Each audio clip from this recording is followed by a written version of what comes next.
How many of us have promised to start anew on Monday, to create a study schedule and stick to it?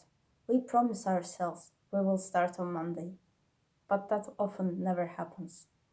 Today, I want to share with you study and exam preparation techniques that helped me to pass all the courses during the first semester.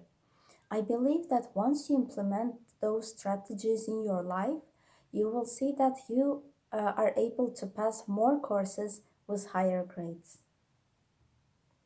Our presentation will consist of four parts. First, I will give a brief introduction, then we will discuss study strategies. Our second major part will be how to prepare for the exam during the last 24 hours. We will then wrap up our presentation and give a final note. I want you to know that effective study performance doesn't rely on your talent. All it takes is planning in advance and regularity.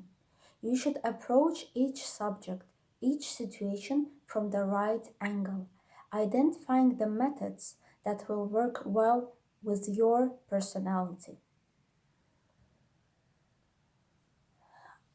General study strategies. I divide those study strategies into three stages. First, we create a general syllabus.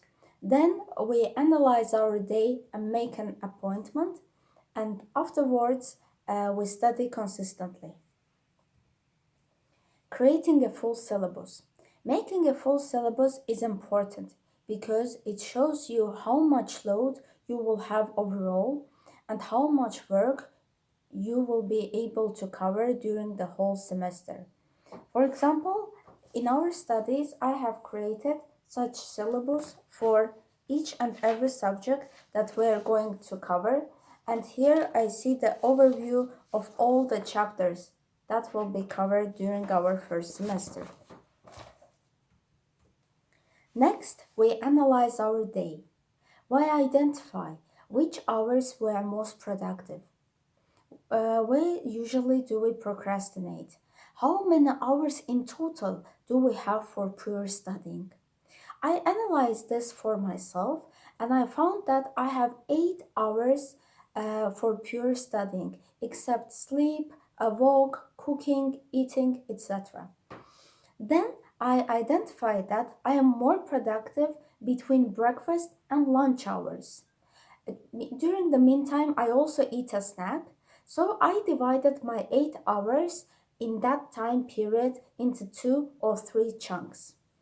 Once you made and identified which hours you will be studying, you need to create a study schedule.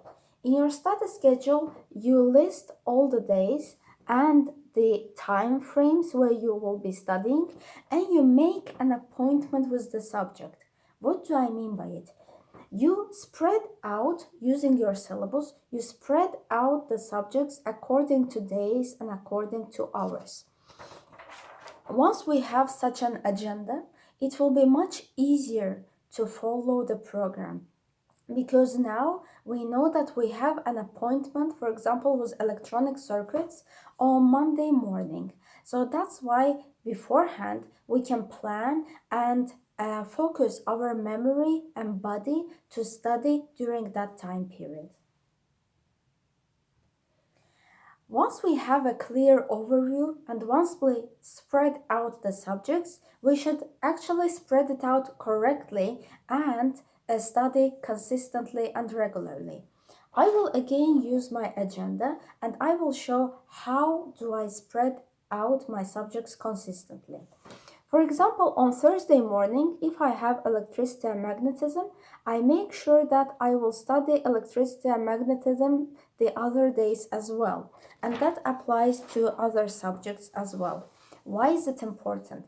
Because if you spend one big amount of time on one subject and then leave it for a few weeks and focus on others, this will disturb your mind and your focus. But when you consistently look at the subject, that will allow your brain to be flexible and to change, to shift between subjects. One more tip that I want to give you is that you also repeat the things that you already did. So let's say that, for example, you did chapter 10 exercises for the calculus.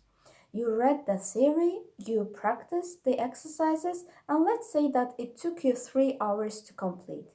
After a few weeks, let's say after 3 weeks, you again take the chapter 10 exercises from calculus, but now you close the theory and you set a time limit for yourself, let's say an hour and a half, and you make sure that you finish all the exercises within that time frame.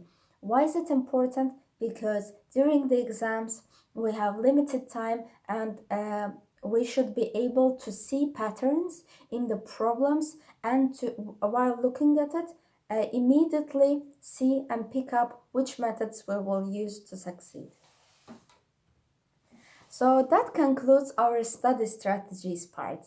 What we learned here is that we make a full overview of the subjects, then we analyze our day and see which hours are comfortable for us for studying.